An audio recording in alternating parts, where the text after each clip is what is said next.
Good evening. Is it not on? Okay, testing. Okay. Good evening and welcome to tonight's program entitled Our Bodies, Ourselves. My name is Holly Blake and I am the coordinator of the Women Involved in Living and Learning program, which is better known by its acronym WILL. To begin, I want to thank the many generous sponsors who have made it possible for us to bring Norma Swenson here tonight. The WILL program, Health and Sports Science, especially Dr. Rohaley, who has worked very hard to make this event possible. West Hampton College, Women's Studies, the Biology Department, Cultural Affairs, Counseling and Psychological Services, the Department of Athletics, the Eating Disorder and Body Image Task Force, the Working on Wellness program, and the Media Resource Center. I also want to thank the students who have worked hard to make this event possible, and Pat Isaacs, who will be signing the entirety of tonight's program. Finally, I would like to thank all of you for being here.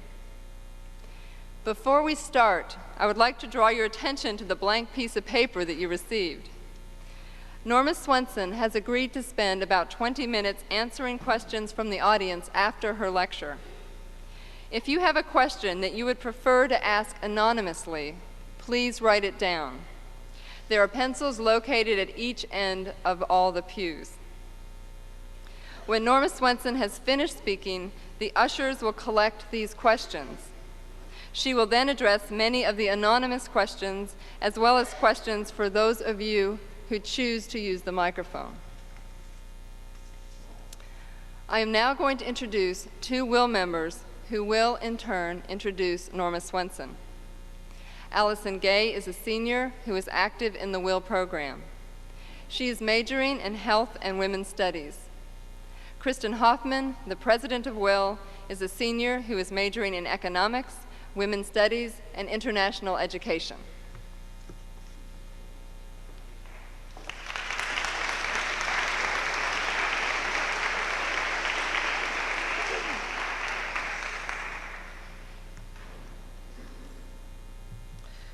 To work to create a more just society in which good health is a right, not a luxury. A society that does not perpetuate unequal relationships between the sexes. To reach as many women as possible with the tools that will enable them to take greater charge of their own health care and their lives, deal with the existing medical system, and fight whenever possible for improvements and changes. The multitude of colorful and passionate voices of women, which we have taken from the book, The New Our Bodies Ourselves by the Boston Women's Health Collective, speak of their vibrancy in the face of difficult challenges. One such challenge is that of maintaining a healthy lifestyle in a world community that has traditionally focused upon men's health. I don't like myself heavy. I want to feel thin, streamlined, and spare, says one young woman. Another woman feels, we're so conditioned to think we're only half a person without someone else. According to yet another, there are so many times I say yes when I don't really want to, just to avoid a long discussion about why not. Amidst these concerns, it is comforting to hear that another woman feels that intimacy is having someone in my life who I can get to know really deeply over time, who can get to know me, and who I can be the best and worst of myself with. Tonight, one of the women responsible for bringing women's health concerns to the international forefront is with us. Beginning in the 1960s, she was instrumental in organizing the resurgence of the women's health movement and challenging women to learn about their own bodies. She is one of the co-authors of the best-selling women's health guide, Our Bodies, Ourselves, by the Boston Women's Health Collective, of which she is also co-director. A leader in the childbirth education movement. She is the former president in the International Childbirth Education Association, as well as co-founder of the Women's Institute for Childbirth Policy. She is active in the National Women's Health Network and the National Black Women's Health Project. Currently, she serves on the Committee on Women, Population, and the Environment, which has helped plan the UN Population Summit of 1994 and the forthcoming UN Women's Conference of 1995 in Beijing. At present, she co-teaches a course at the Harvard School of Public Health on women, health, and development. She continues to organize for improved maternity care, community involvement in health care, and cross-cultural understanding of women's health issues. She is a leader, she is an organizer, she is a teacher. She is a woman, she is Norma Swenson.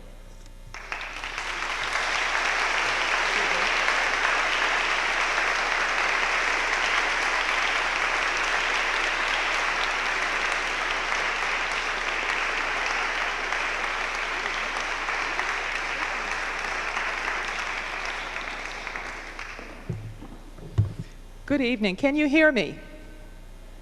Good. That's a very tough act to follow, I have to say. It was really delightful.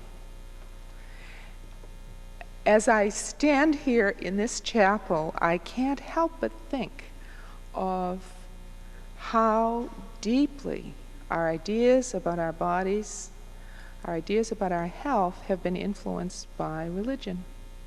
I don't speak in chapels very often. I certainly came from what one would call a Christian background, in the sense that it's not Jewish and it's not Islamic and it was not agnostic. But I think my growing up was as much a struggle with that Christian background and what it tried to teach me about my body as a woman, as a girl, as anything. Maybe one of the things that led me into women's health work. But before I talk more about that, I just want to say a couple of things about what it means to stand here alone. Our bodies ourselves grew out of the second wave of feminism in the late 1960s. And at that time, as some of you know, some of you were there, some of you were not, it was a time of many social movements. Recently, I heard a retrospective on the 60s drawn from the discussions around Woodstock of how many movements there really were. And somebody said that they had counted at least 38 of them. And maybe there were even more. And it was all rolled into something called the movement. But it was about social change. It was about making things better, making things different from the way they were. It was about a whole generation and a whole lot of members of other generations as well finding unacceptable the level of poverty, the level of injustice, the level of racism, and very soon thereafter, the level of sexism that existed in the society that was at that time certainly the wealthiest and best organized and best resourced in the world. It was indignation at that injustice, and indignation coming mostly from people who were privileged. It was also a critique of something else that's very important and very dear to all of you in this room, and something without which the best of our way of life couldn't exist, but still represents a problem, and that is an enormous teaching around our individuality. It's partly about the idea of the soul and that we're responsible for our souls. It's about our being accountable for our acts, what we do in this world and what we don't do, that sense of our individuality. But it doesn't teach us a whole lot about cooperation and how we ought to cooperate. It doesn't teach us a lot about communal effort and what that can produce. I remember I was still quite young in the childbirth movement when I heard about a whole program in New Zealand where people just do live and act communally. They get together and build a school, and they will also get together and build somebody's house. And then when it's their turn for a house, people come and help them build it.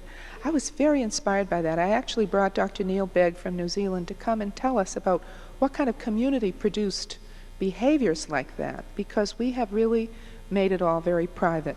So I stand here alone, but I want to say to you that I couldn't know what I know, and I couldn't have done what I have done, and I couldn't be doing it now if it were not for all the people who worked with me, and particularly the women. In the childbirth movement, even though at that time there was no feminism, we welcomed men to come and be with us and talk with us about childbirth. We invited fathers, husbands, at that time it was husbands, but now it's become fathers, to be in the delivery room, and not just in the labor room, and not just stand at the steps of the hospital and carry the bag of clothes home. That's what one man told me his experience was of his wife having a baby. We did welcome men, but it was women who did the work. And when you look at the tradition of voluntarism in this country, which is a good tradition that has this sense of communality to it, what you see is that it has been, indeed, about 90% women who do the work of making sure the meetings happen and the notes get out and the cookies are there and so on. It's part of how we have defined ourselves as women and been defined as women. So when the collective started, and it didn't start by trying to write a book, it simply started by doing what other feminists were then doing, look at every single institution in this society and say, how does it treat women?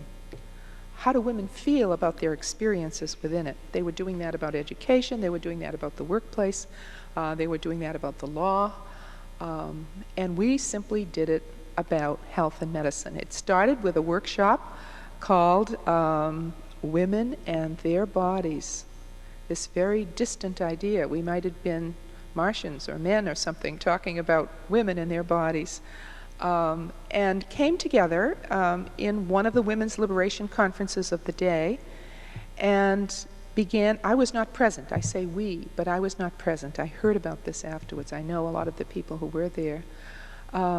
Each woman, it turned out, had some story that she wanted to tell, a very uncomfortable story about having a visit with a medical practitioner, in which she felt that her sexuality was being challenged, in which she felt that she was not being taken seriously in terms of the ideas that she had and wanted to contribute about what she was experiencing in her body, that somehow her reality was being replaced with the reality of this medical authority. In the 60s and early 70s at that time, the percentage of women in medicine was only about 6% anyway, and the percentage of women in obstetrics and gynecology was only about 3%. So we had a situation of maximum loading of the power, the prestige, male authority, male expertise, certainly an elite profession in our society to this day, composed mainly of elites, but also having elite power to define who's sick and who's well, what's good and what's bad, what has hope for being corrected and what doesn't, all of that on the male side. And then the female coming, if she was married, well then she brought her husband's authority with her, and many women spoke of the male doctor and the male partner sort of making agreements over her head during pregnancy and during other kinds of consultations as well. So when a woman came alone, she really felt she had no resources. Many women described the feeling of being humiliated by these encounters, humiliated by being asked to get up onto a table, to open your legs and be in the lithotomy position, and have that be the way you met this man who was to be your caregiver, basically between your knees, and how there was a kind of degradation involved in that. I have a friend whom some of you may know named Sheila Kitzinger, who writes about birthing experiences in England. And she's coming, in fact, to the United States very soon and is talking about how now that women have what they think of as the very best obstetrical care that they could possibly have, that they have no place in which to talk about how humiliated and degraded and even raped some of them feel by the impersonality by the detachment, by the anonymity of what they experience. All of this came out in those meetings. And it was then that I think we had the idea that we were going to start a good doctors group. We were going to make a list of those good doctors so that we could tell women where they were and where they could go and find them. And in that process, we discovered that we couldn't find one name to put on the list, mainly because each woman had a story about every doctor, that there was some situation in which somehow his ability to meet her needs was compromised. Now, this may sound like doctor bashing, and what I want to explain to you is that it has taken us a long time, perhaps the whole 25 years since we started, to understand how deeply the way medical personnel meet us is a consequence of their training. How in medicine, sexuality is still a very difficult and dangerous area to discuss. Hard to recognize, hard to bring up, hard to deal with. It's not well done, even though it's done certainly better than it was in those days when it wasn't done at all. We found by going to medical textbooks that there were incredible stereotypes there, judgmental statements about what women should know, think, feel, and be, statements about her sexuality, whether it was mature or immature, whether if she masturbated that this was a bad thing, that it was a sign that she was not yet ready for full penetration by a male and she should hurry up about it. That was the message. Ideas like that were all filled in the texts, and a wonderful sociologist whom some of you may know named Pauline Barth went and did the systematic work of digging this out of the books. And we picked it up and carried it, and I think some of it is in the current edition of Our Bodies Ourselves. But I want to go back to what I was saying about standing here alone, because one of the commitments that we made as we made the commitment to look at the institution of medicine and to look at female sexuality in particular, and to look at the way society made us look at ourselves, how we judged the appearance that we presented to ourselves and to others, the ways in which we were expected to be sex objects, the ways in which the clothing industry and the cosmetics industry invited us to distort our natural selves, and the ways in which we felt ashamed about how we looked. That it would be hard for a medical person to examine us. It would be difficult for a lover to want to be close to us because we were not good looking enough, or because we had these genitals or this hair or these discharges or whatever that were somehow offensive. I have to say to you that the sense of communality, the sense of willingness, of determination and trust to share that information with one another was an extraordinary gift of those times. And I feel in some ways that even though the work of feminism goes on, that our ability to do that work without the grounding in coming to terms with our own pain and our own discomfort and our own humiliation is troublesome. I'm not sure how well we can succeed to carry on this battle if we haven't faced that, if we haven't also faced the attitudes that if we are not overtly sexual, if we are not overtly heterosexual, that we have something to answer for. We have to be defensive, or we have to pass, as we say. We have to give the impression that indeed we are, even though in our heart of hearts we've come to terms with the fact of what our sexual preference is. So in those moments when we discussed all of this together, and when we encouraged other groups of women to discuss, we felt that writing down our experiences with our bodies and writing down our contacts with the medical profession and then sharing them in pairs was critically important. So for at least 10 years of the collective's existence, I would not come here and stand alone. I would have Judy Norsegian with me, or I would have Paula, or I would have Jane. And we would take turns at this microphone, and we would spend a lot of time talking about our own experiences as candidly as we dared. And we were pretty candid and pretty daring. I don't hear much of that today, and I feel We've lost something in that process. I want to tell you a little bit about what it was like to grow up in the 50s, which is when I grew up, and to see if, with you, we can think about where we've come. Have we made a lot of progress? Have we made some progress? Or have we just simply exchanged one set of problems for another?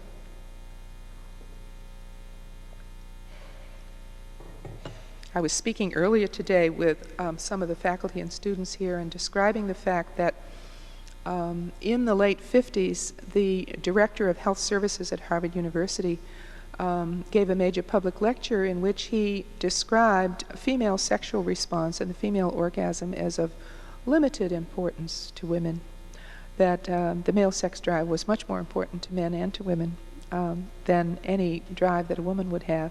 Now, this kind of normative thinking, this kind of power to make these public pronouncements, to make women feel defensive about their own sexuality, to make women feel that their duty lay, in fact, in being available to a male partner was an incredibly powerful thing to do.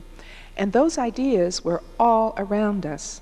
One of the successful things that the women in the collective did is come to terms with the possibility of a lesbian identity. Now, not every woman in the collective became a lesbian. Some did, some didn't, some had bisexual experiences. But out of that, the sexual living that they do today has an honesty and an integrity that wouldn't have been available to them without the possibility of having those explorations.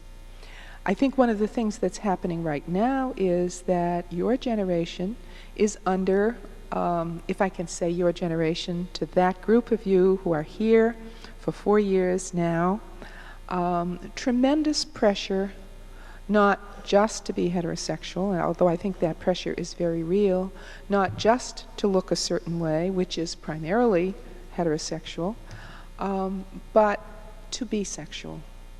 That unlike my generation, in which the question of our sexuality was really quite an open one, when it was nearly impossible for anyone to teach about sexuality. And I took one of the very first ever courses for teachers in about 67, I think it was, on human sexuality when Mary Calderon was forming SIECUS, the Sex Information Education Council of the United States.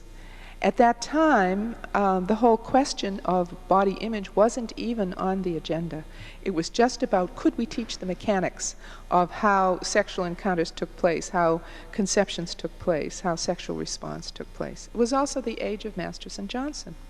Now, that may seem antique to you now, and I guess Masters and Johnson actually did split up after they revealed that they had been partners for quite a long time. But the book was never designed to be a bestseller. It was designed to be a clinical text for people who were working as therapists on sexual response. And what happened? It actually became a bestseller. The middle class was so starved for information about sexual functioning that they raced to the bookstores and it sold out.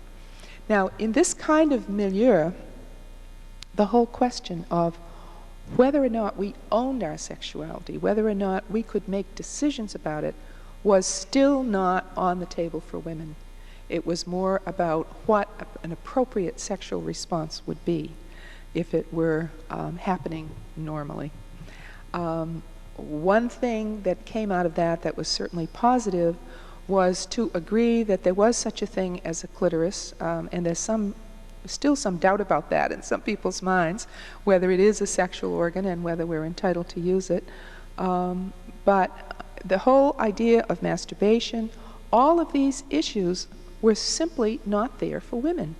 It was still defined by psychiatry as marginal aberration. Now, I grew up in the 50s at a time when the war was over.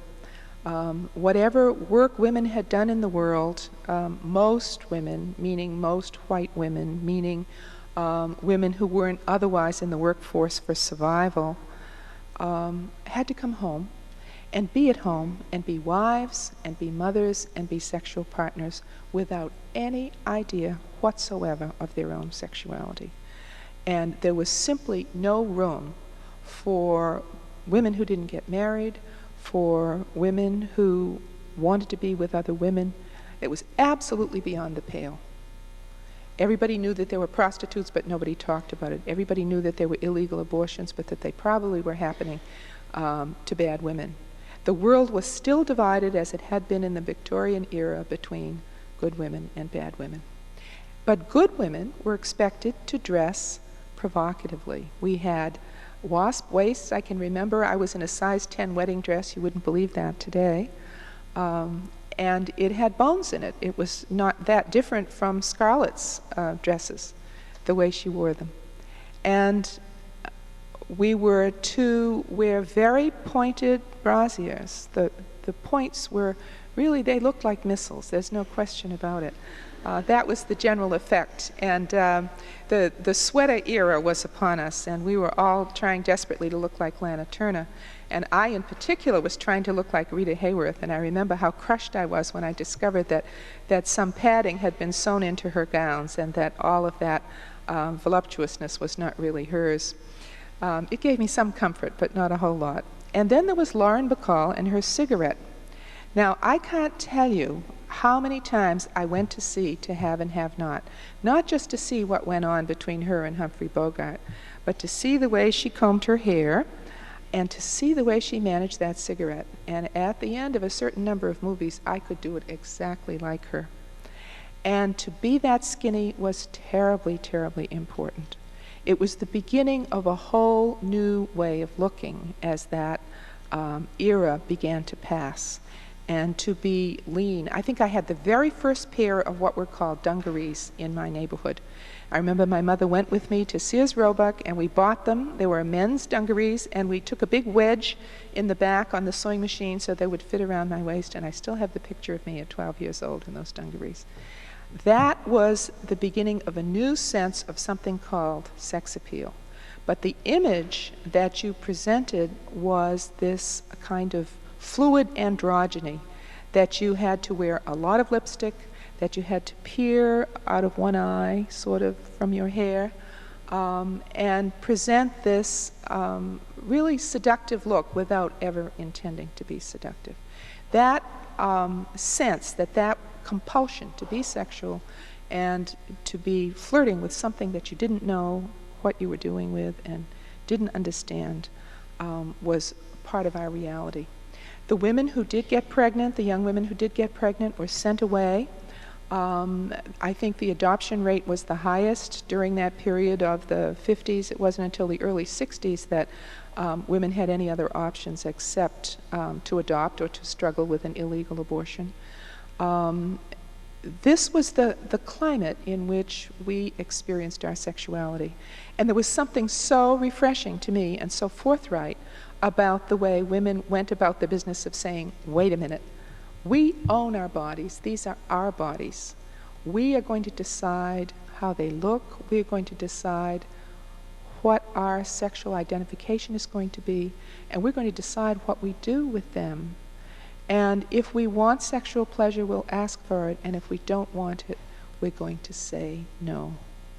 I think that is harder today than it was because of the sense that you must be sexual, whether it's to be in a lesbian relationship or a homosexual relationship or a heterosexual relationship.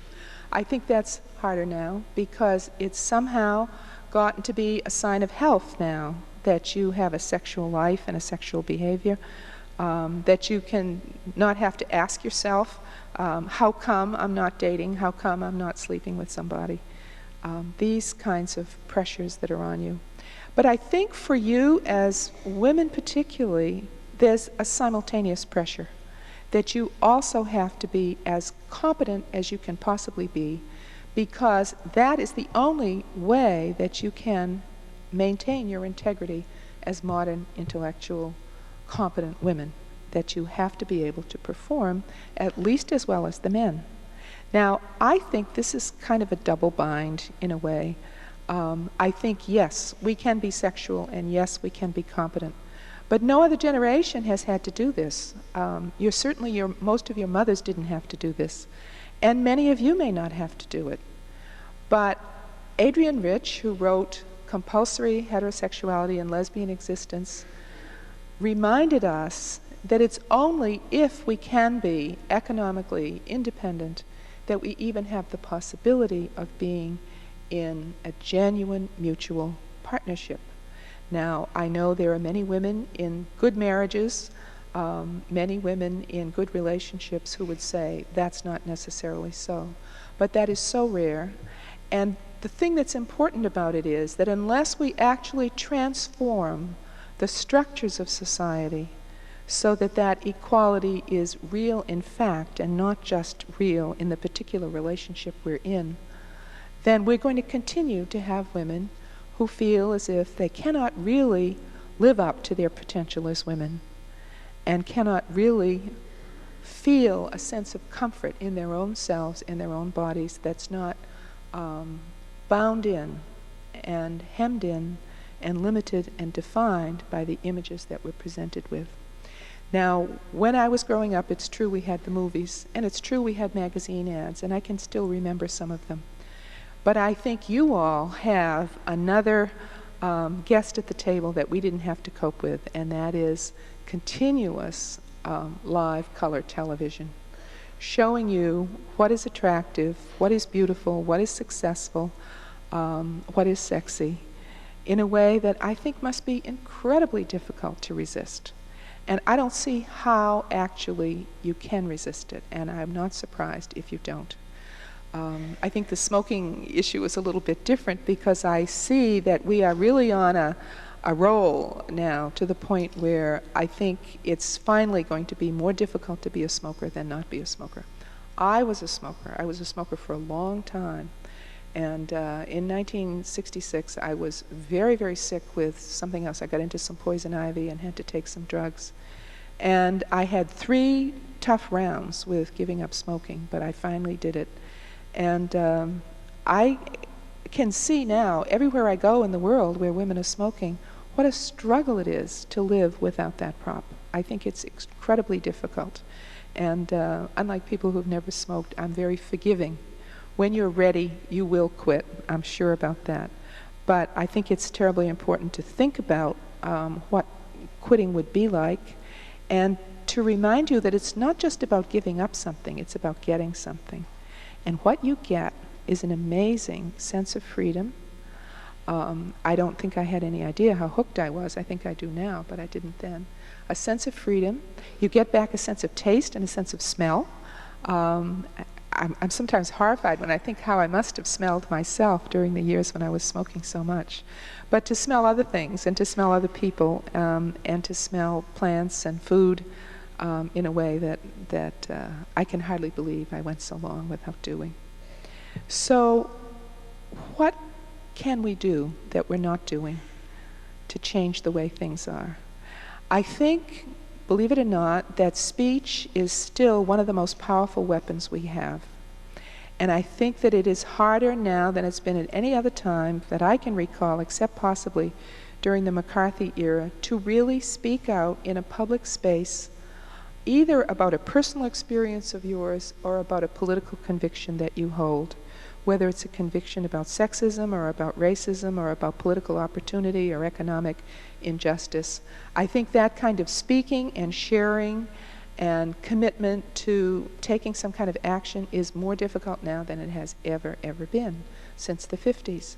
And I watch oncoming generations and I say, what I wouldn't give to make it possible for those spaces to happen, make it possible for people to feel that they can truly make a difference simply by coming together in a small group of people, or by organizing a demonstration, or by going to the State House, or by sending telegrams or doing something of that sort. I think we've come on a terrible moment of doubt and apathy about whether there really is a center in this government that we have and whether it's reachable and changeable. I think that's the difference between those 60s that I was describing to you and now. I think at that time there was such a sense of indignation that there could be so much poverty in this country and so much racism, and that it had to end and it had to change. And there was a large sense among a majority of people that they were going to do something about it. I don't think we have that now. But I think you have the possibility of having that. But I think the burden of owning your own self and performing as an individual is really crushing. You're now responsible for your body. One of the interesting things that's been done is to look back on how little question people had at earlier periods about what they were going to eat. Yes, there have always been favorite foods and national foods and things like that, but simple people simply ate what they could afford and what they could get hold of. And most men and most children and most young people ate what was put in front of them. There wasn't any question about choices on a menu. That's a very modern thing. You have both the opportunity, the privilege, and the burden to make choices every single day about what you're going to put into your mouth. And I think this is extremely hard. I think you have to know a lot about nutrition, and most of us have been given very little information. You have to have a sense that you're not going to be harmed by what you eat. I think that's a special burden. People never used to think about what would happen to them if they actually put something into their mouths. Would they get sick, or would they get cancer, or would they get something else? I think those ideas were very far away. But I think women have always worried about their weight and their looks, certainly from Roman times as far back as we can go. I remember my mother had little cutouts of the Gaudy ladies book with the tight waist and the bows and the whole thing.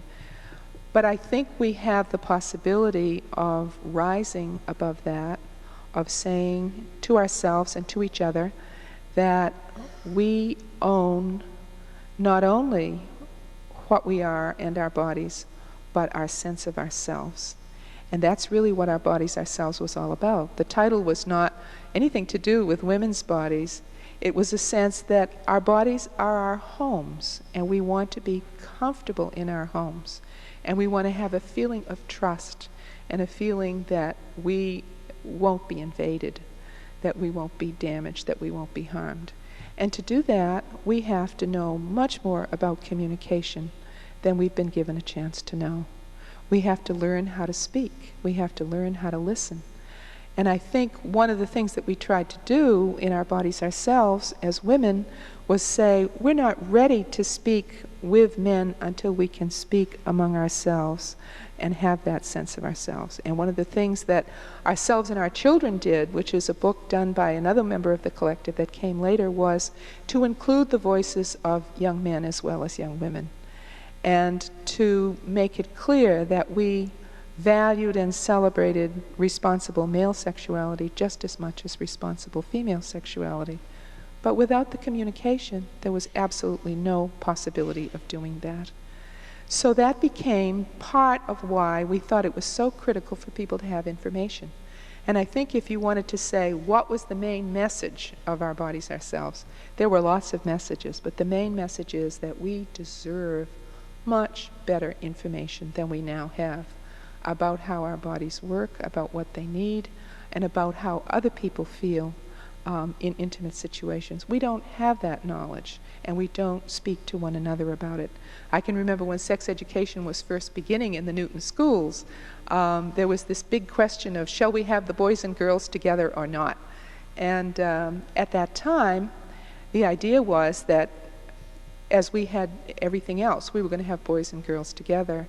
And then it became clear that girls and boys need to hear separately, and men and women need to hear separately from one another what their experience is like with their bodies, with the way they live, and with their sexuality.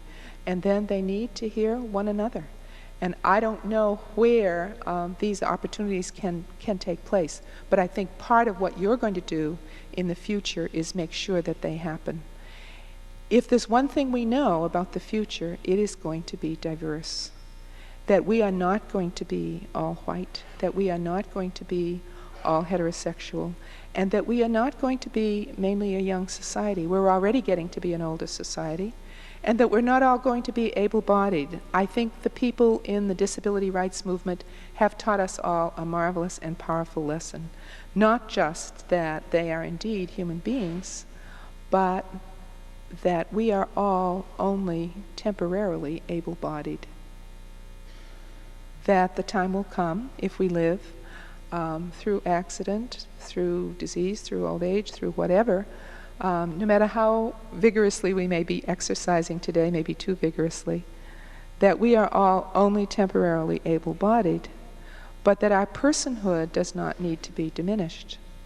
What are the prejudices that we still foist on groups of people who are not like us? There are target groups out there.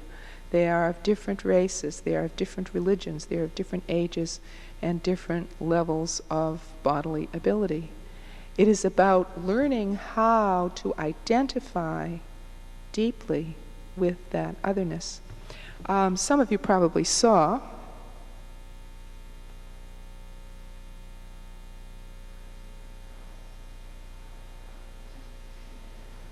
that I'm wearing this cast on my leg. And I found that it's quite an amazing experience what doing this brings out in people. First of all, everybody wants to speak about it. They want to know, what did you do to yourself? What happened? You know, are you in pain? Can I carry something for you? Can I bring you something? Would you like a wheelchair? All of these things are happening to me. Some people aren't sure, but what, maybe I don't have a leg, and this is my leg. And in that process, I'm finding out that we contain within ourselves, and we display to anyone with any kind of a disability, where we are with the issue of disability. Is it something that we shrink from, that we don't want to be identified with, that we think it's something that's happened to them and thank God it's not happening to me? Or do we look for that person with the disability, and do we think that they're but for the grace of, go I? All of these things come out in that process. The same thing comes out, I think, when we see an overtly large person or a very short person. Short men are still having a hard time in this society because we want men to be very tall. I think the same thing happens with an elderly person. I think I can see sometimes in the looks of women who look at me, why doesn't she dye her hair?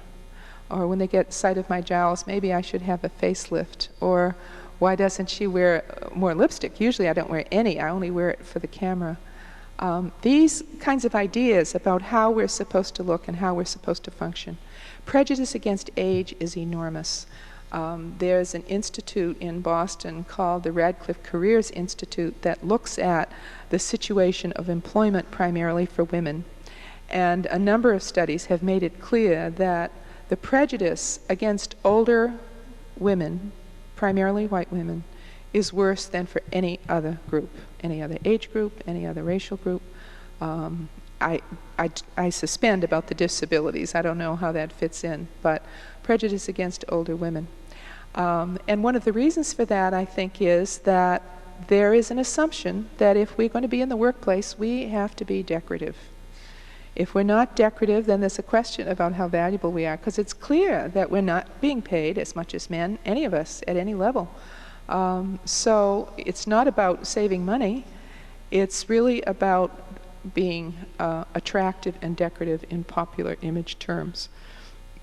And disabled women and elderly women and men are prejudiced against in two significant other ways. Number one, they're assumed not to be sexual. That's the first assumption.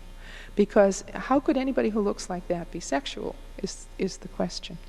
Because we think of sexual attractiveness in terms of youth and in terms of able-bodiedness, frequently in terms of whiteness, although that's beginning to change, fortunately. That's the first assumption. And then the second assumption is that if you are a certain age or if you are impaired in any way, then you must be somehow mentally not quite all there. And this prejudice that fastens particularly, I think, on older women at age, as they age, gets deeper as you go along. So these are the kinds of targetings that go on in society, and they certainly go on about homosexual couples when they're visible.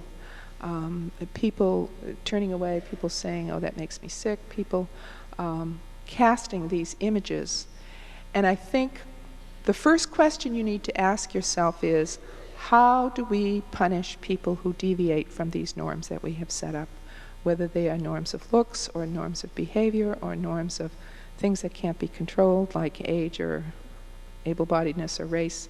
How do we punish people when they don't measure up? How do we exclude them? How do we marginalize them? How do we stigmatize them? How do we disadvantage them? One of the figures that came across my desk recently on the question of race, which I found very, very powerful, we have been tracking the figures in public health on infant mortality for quite a long period of time. And there was a period when it got a little bit better, and then it got worse again. But the ratio is about 2 to 1. About twice as many black and babies of color die as white babies. But right now, that ratio is getting even wider. And now we are at about 3 to 1. Racism actually kills. Racism actually produces disease. We actually make it difficult. We make it impossible. We make it lethal to be a person of color in our society. Now, there are exceptions, but even for middle-class people, the figures are not as good around health indicators, infant mortality. So all of these things are part of what we have to take responsibility for as we look toward a future that's going to be incredibly diverse. We're going to see a time when every subway system and in Boston we couldn't pass muster. There are just too many places where a disabled person would somehow have to find a way to haul herself or himself up the stairs to get to the platform. All of that is going to change. And we are not going to be a white dominant society anymore. Very, very soon we're not going to be. How are we going to relate to this shift in what's dominant? We're not going to be a dominant Christian society anymore. We're not going to be a dominant English-speaking society anymore.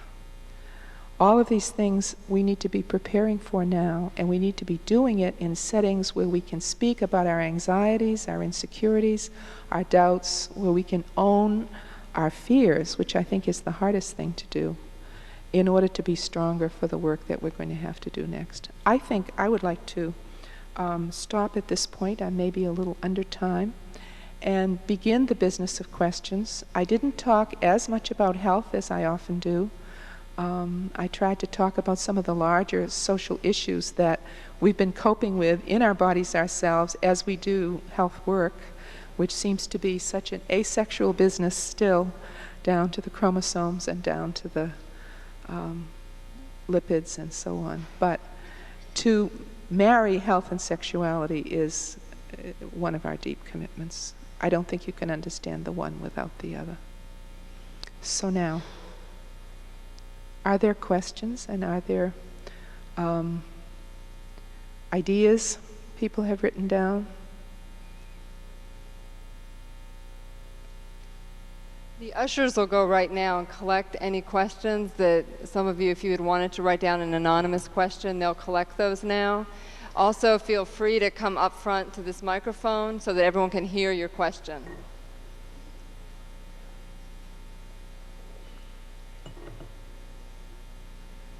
And feel free to leave without apology if you really want to get out into this beautiful night. I congratulate everybody who made it here.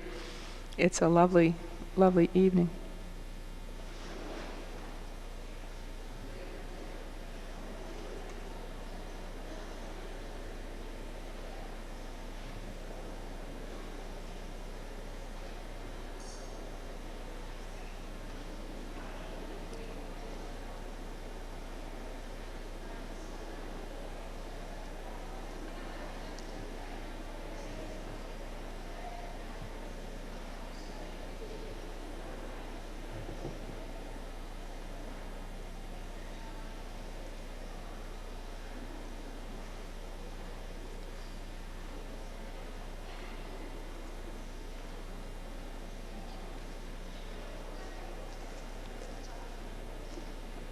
So do we have some live questions?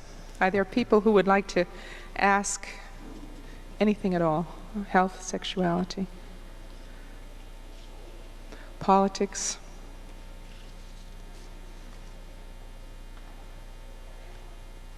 Great, thank you. Hi. Hi. You had mentioned that you wanted to talk about how to change how women I wanted to ask you how you suggested that women find a positive sense of sexuality, and how do they cope with these images in the media of ideal attractiveness, and then merge that with what they feel of themselves to form positive self-image. Did you all hear her question?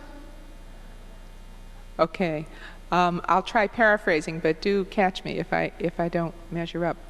The question is, how do you cope with the pressures to be sexual and be a certain way, and how do you resist all of the barrage of the media and the rest? Was that mainly it?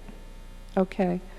I feel at a disadvantage in trying to answer that question because I'm the kind of person who watches television and reads at the same time. It came into my life so late that I think I was not as bombarded, even though I think I still am, as I was. But I think that I can only say that talking is your best hope. I don't want to sound too patronizing about this, but one of the things that Peggy Charon, who created Action for Children's Television, used to say to parents who were concerned about particularly the kinds of advertising that children's programs were bombarded with, was watch TV with your children and then talk with them about it afterwards.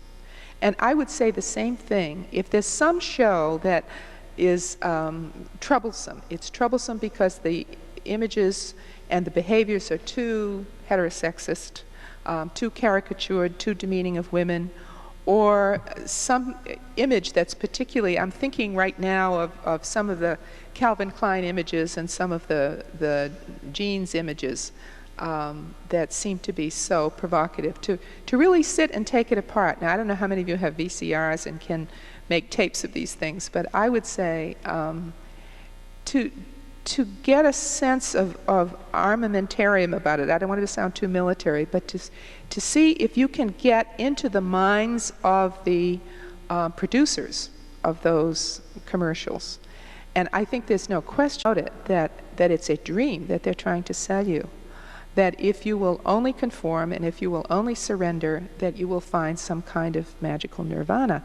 Now, I think that idea of romance is very, very old in Western society. I think we've had it since the period of the Romantics. But the idea that it's really in religion too. I mean, as I sit in this space, I think about the marriage vows, forsaking all others and cleave only to him. Now, that myth is so deep in us that if we will just do that, it'll be okay. And I think there's some truth in that, in the sense that society still has an idea of what good women and good girls are, and that's what they ought to be doing. And the idea that a woman would pursue a career that would maybe take her to the other side of the world, or maybe involve not marrying at all, that's still for very strange people, but it's not for the likes of you and me. That's the message that most of our mothers have given us, and that's most of the message we're giving each other. So I think talking about it and getting in touch with it, without the feeling that you have to be politically correct either, but to understand the way in which you're being manipulated. I feel that way about pornography and the soft pornography that's so much a part of these ads now. The suggestion is that being sexually titillating is part of being female, and it isn't.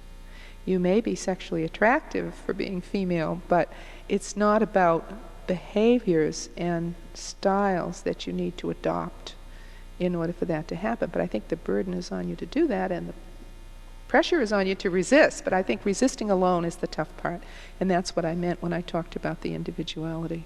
I think doing it alone is very, very difficult. But the courage to speak is hard, and I appreciate your question, I really do. Why don't I take one of the questions I have in front of me here, and then maybe somebody else would like to ask. Sure. Oh, I've got a lot. I think I'm going to do quite a few, in fact. How have women's health issues fared in the various health insurance proposals? I'll tell you what we did about this in Boston. I was horrified that that health reform was being discussed in all the newspapers and magazines, but there was no link made to women at all. I couldn't find any link. The League of Women Voters decided that they were going to look at health issues, and that was the only link that I saw. But they did that the way they always do it, in the guise of women as citizens, which is not to be sneezed at. I think it's very important. But how would health insurance reform proposals affect women?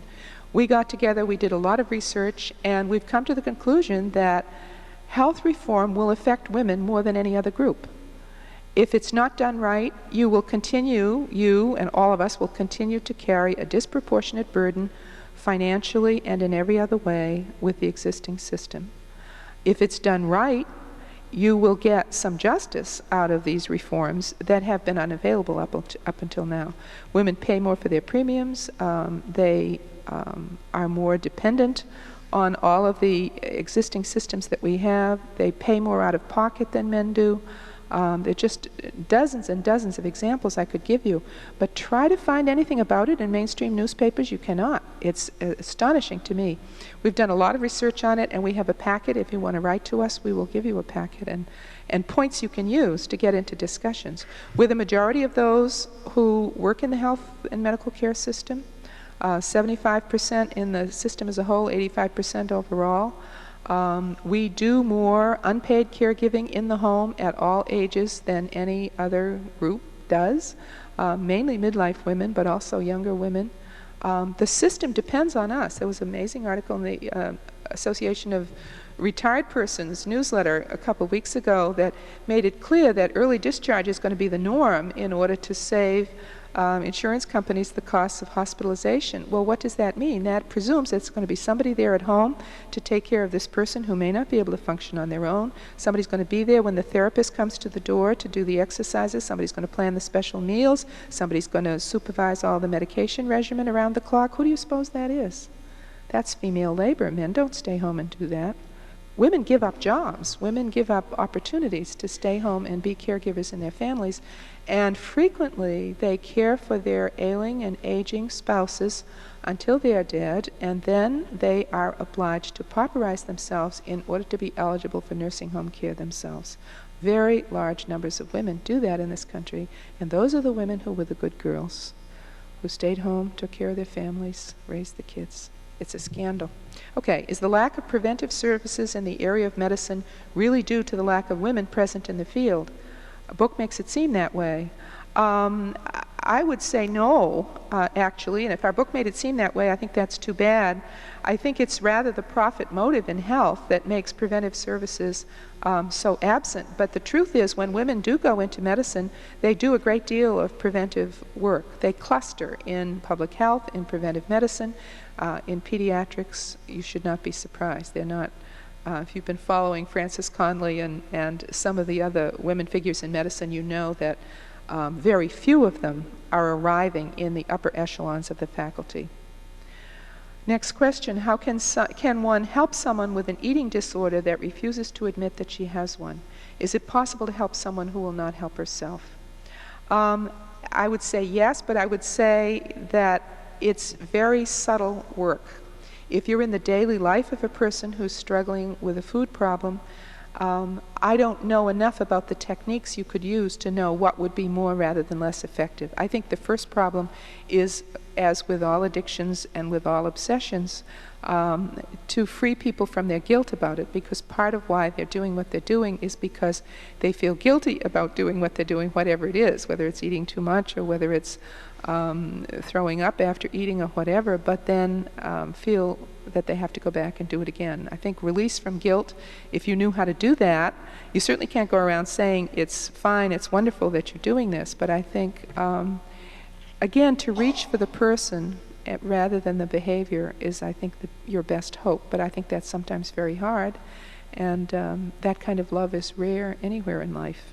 But if you can offer it, if you can offer that kind of friendship and willingness to listen, sometimes what you discover is that apparently successful and gorgeous people really feel bad underneath and need to know that they are valuable regardless of how they look or how they behave. But I think that's hard.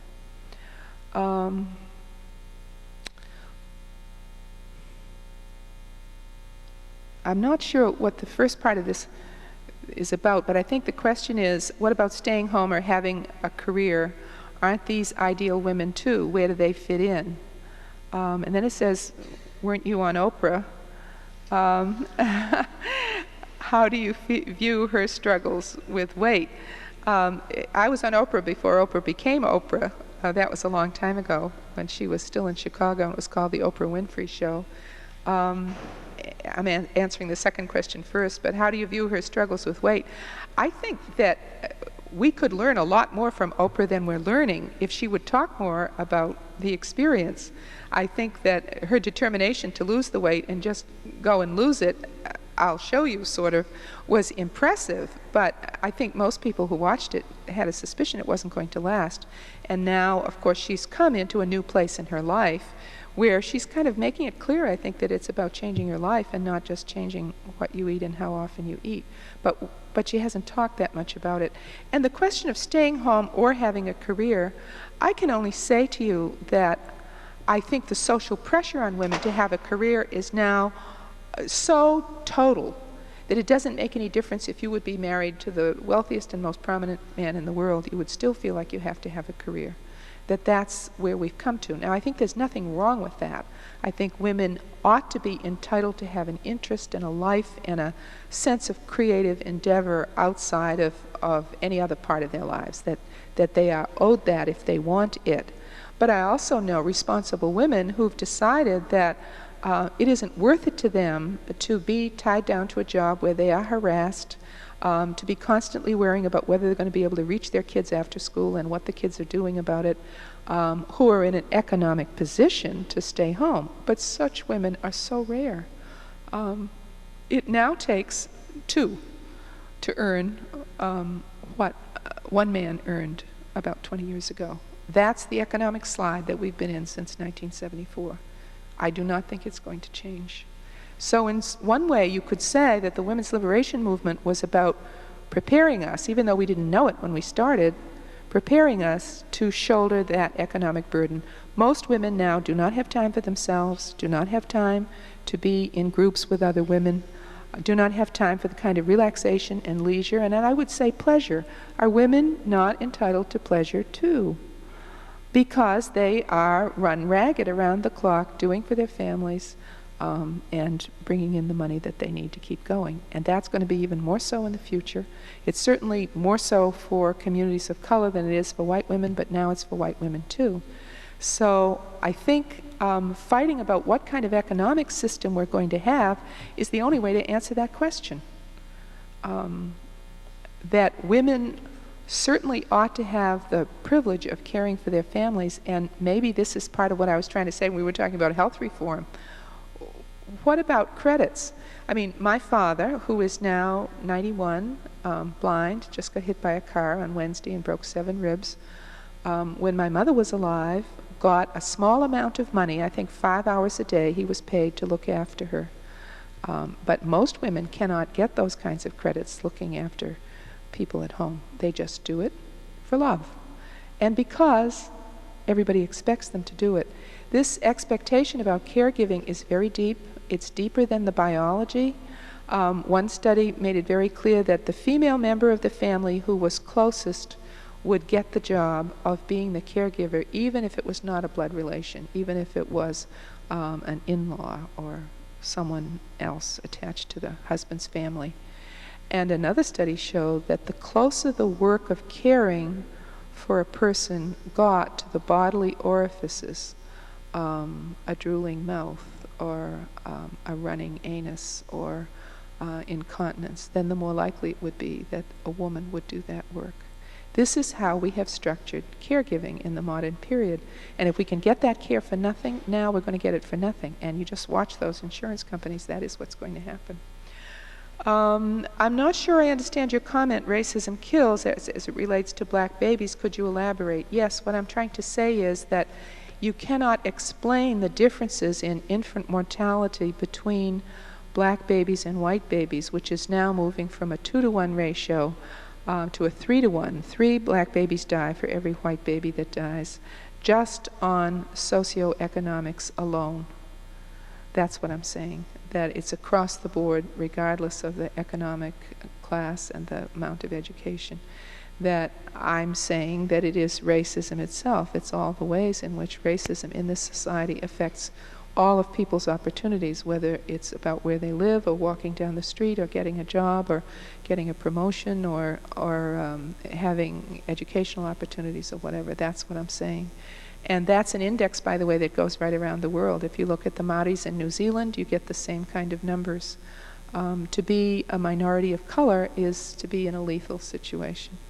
I've talked with the women at the National Black Women's Health Project about this too, and I think we're agreed that where health indicators are concerned, there's no question that black people have disproportionate levels of illness that can't just be explained otherwise. What can you tell us about midwifery and other options to a traditional hospital birth? Birthing, of course, is one of my special interests. What I can tell you is that most of the myths that you are given every day about a hospital being the safest place, about an obstetrician gynecologist being the best person to be there at a birth, simply does not hold up. There is a marvelous, those of you who are interested in science would be interested in knowing that they have done an extended analysis of all of the procedures that are used in childbirth, from everything from prenatal testing all the way through to the kinds of tests that are given in labor and delivery, to the kinds of medications that are used, to the kinds of technologies that are used, to the positioning in birth, to the rates of so-called nosocomial infections in hospitals. That is to say, those infections that you get by going to the hospital. All of these things, and most of what is done in normal childbirth cannot really be justified scientifically. Much of it is actually harmful, and only a few of the routine things that are done are actually helpful.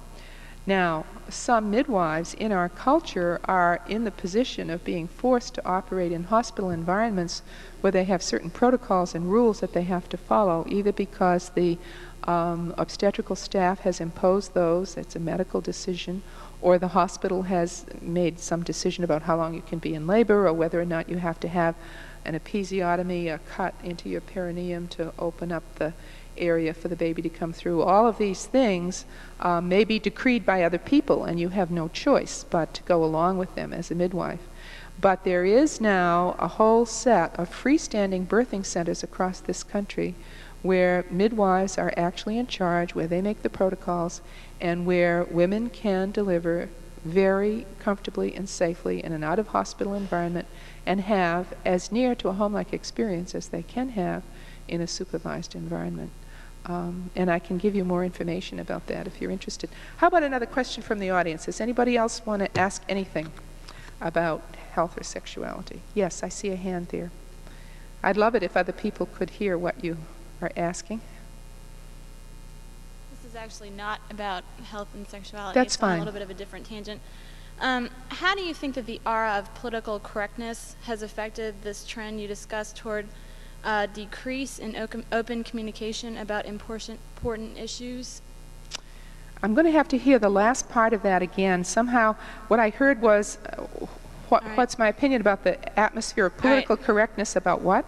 That it has affected this trend you discussed earlier about a decrease in the open communication about important issues. Yes, I would be willing to agree that ideas about political correctness are indeed having a chilling effect on people's courage to speak out and have honest debate, because they fear that they're really going to be attacked or that they're going to be persecuted or otherwise made so uncomfortable that it's just not worth it. I think that's true. And I think that we used to have ways of having these kinds of discussions where that didn't happen. And I don't know what happened to them, but I think that there are people perhaps in political science or other fields who could help us with that kind of managed debate. But I do think that that's very different from the kind of discussion I'm talking about, where people in small groups come to an honest understanding of what they feel and try to express that to other people and then listen to what other people say. But I don't think there's any cure, and I don't think being silent is the answer either. And I think you need the help of faculty and a school environment that makes it fun and satisfying to have these kinds of discussions instead of everybody going away feeling mangled and bad. I don't know enough about your school to know, and I know it's affecting a lot of schools, but I think it's so important to discover that speech that I know is in you, and to have it in a way that can be useful to other people. So persevere, what can I say? Thank you. Okay. Other questions about the politics of feminism or whatever?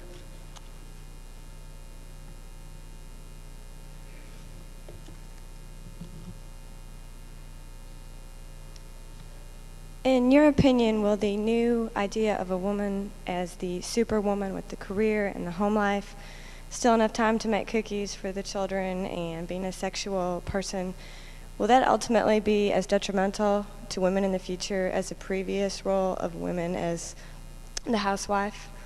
Will it ultimately affect women in the same way?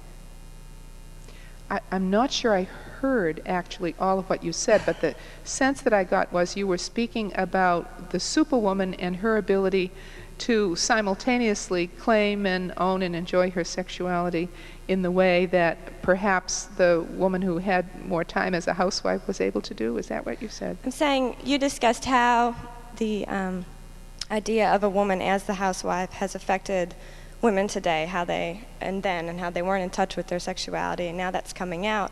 But at the same time, women are expected to be a superwoman. Is that ultimately in the future Yes. going to affect Yes. women? And how so? It's a very complicated question, even the way you put it. I think that women don't have any choice about working, and that's the part that is becoming the way it used to be, that women didn't have any choice about being housewives. That tyranny is partly economic. I don't know how many of you have read For Her Own Good, Barbara Ehrenreich and Deirdre English, but it's 150 years of the expert's advice to women is the title of that book.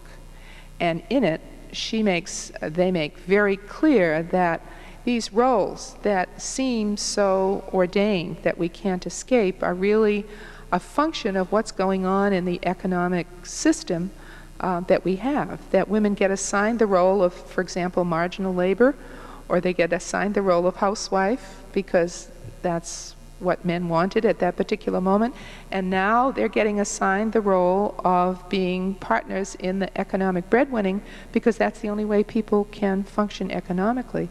Now the question of how women are going to juggle all this, I think comes down to some very hot political topics like, number one, daycare. I think daycare ought to be the feminist issue of the year 2000, because the idea that this is a personal problem that every woman has to solve herself and that there can be absolutely no public support of daycare is just not going to work.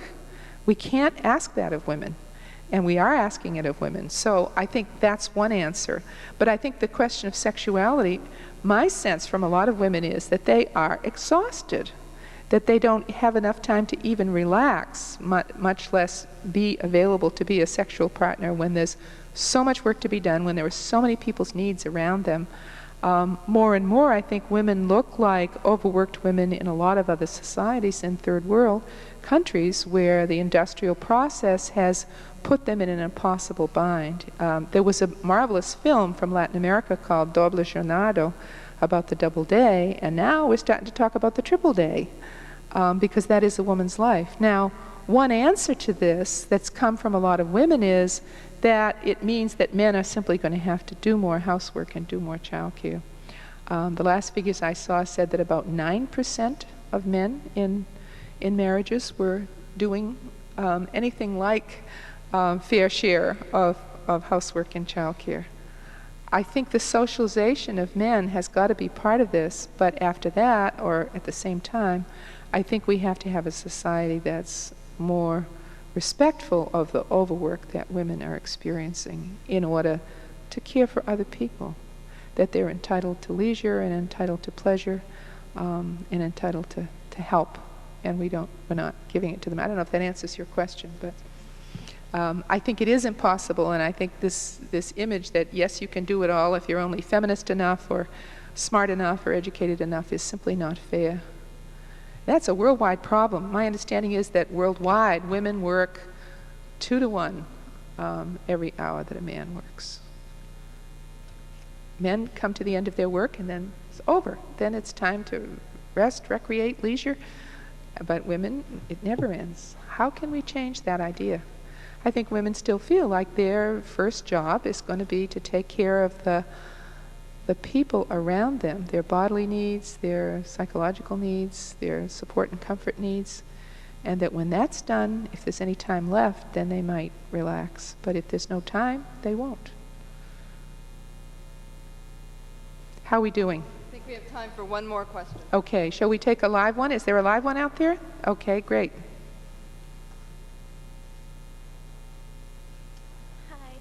With the increase in diversity that you were talking about in this country and increase in lifespan for women, do you see in the future that the whole ideal of beauty will change for women, or that we'll have to still try to live up to this one ideal or not live up to it and deal with the consequences? Or do you think the ideal will be more broad? It's a wonderful question, and I don't know what I think, actually, about it. I think that our core values are going to change, is really what I think. And I think women have already demonstrated that they have the capacity for collaborative and cooperative effort and labor. And that those are values that other cultures have too, and some of them are our competitors. And it may be that women's ways of knowing some of these things, mainly out of experience and mainly out of not always having been given the opportunity for individual achievement, will have something to offer the dominant culture in that respect. But I think that those values have to change. And right now, what you in this institution are engaged in is learning how to do the most individualistic thing that you can do in the most achieving way that men have always done it. And I think it's fine and terrific that you do that, and that you settle the question once and for all about whether or not you can do it. But I have a hunch that once that's done, that doing it as a second-class citizen, which is what most women are still going to experience, because they're not going to get paid and they're not going to be allowed, even if they want to take their work as the main event in their lives with all other things as subsidiary, is to revive the notion of collaborative and communal effort. That's a very optimistic fantasy. I didn't know I had it in me, but that's, I think, what could happen. Let's put it that way. It could happen. Thanks. And maybe I'll take one more from the cards and feel sad about the rest, except that I'd be willing to go on talking after this session is over with any of you who want to hear the answers. I believe that men and women are not equal, that they have different strengths and weaknesses. Rather, they are in balance, made to complement each other. I would like to know how you respond to this thought. I think that right now, the way we're socialized, that's true to some extent. But I would say that if that were true, we would have equal power and we would have our complementarity recognized as one indispensable complement to the other. What's happening right now is that we are in a subservient position, and our complementarity is meant to enhance, support, and further the dominant male enterprise. I think that's not what's meant by complementarity. So whether you want to say this is biologically ordained, I'm not sure what that question is about. Whether it really means that the person thinks that biology itself has determined that these differences exist and they're going to exist forever. I don't believe that, I guess I'll have to say, coming from health and medicine, but coming really rather from health. I think that health is much more determined by how we are taught to behave than by anything in our biology and our genes, even though those also play a part. But where does that leave me? In the nature-nurture debate, we're all in it, aren't we? And some of you are convinced that it's about nature, and some of you are convinced that it's about nurture. I think both play a role, but I would put nurture first, and that's what gives me hope, that we can change society, that we can make it more just, so that all of us in all of our diversities have a place and feel respected and worthwhile. Thanks very much. You've been a wonderful audience.